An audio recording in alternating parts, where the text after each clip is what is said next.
नमस्कार. बघा हे सोयाबीनचं रान आहे. सोयाबीन काढून एक 7-8 दिवस झाले तर एक लहान लहान गवत होतं, ते पण किती मोठं आलं आहे बघा. आता ह्याला आपण राऊंडअप फवारतो, म्हणजे जेणेकरून मरून जावं. आणि ह्या 2-3 दिवसात आमच्याकडे पाऊस पण लई पडला, त्याच्यानं पण गवताला थोडा जोर व्हायला आहे. आज जरा ऊन पडले चांगलं म्हणून फवारायला.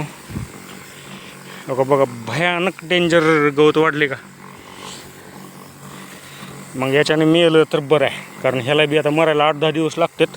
बघू 8-10 दिवसानं कसं होते, कारण पेरणी तर अजून 15 दिवस तर होत नाही, माहीत आहे सगळ्यालाच. आता हे जोपर्यंत पाऊस उघडत नाही तोपर्यंत पेरणीच नाही हरभऱ्याची. तुमच्या इकडे बी रानं अशीच झाली असतील गदळ. आता काही जणांच्या रानात नसतंय गवत, पण काही जणांच्या रानात आपल्यासारखंच. बघा हे कसलं डेंजर गवत आले.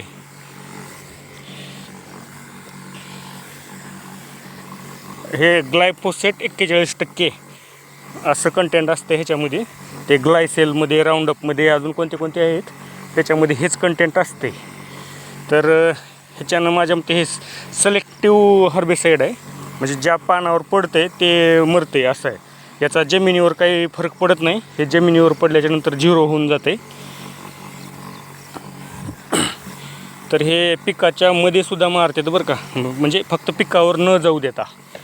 तसं जर फवारता आलं तर मग काहीच अडचण नाही. ठीक आहे मित्रांनो, नमस्कार. तुम्ही पण असं झालं असलं तर असं फवारा नक्की.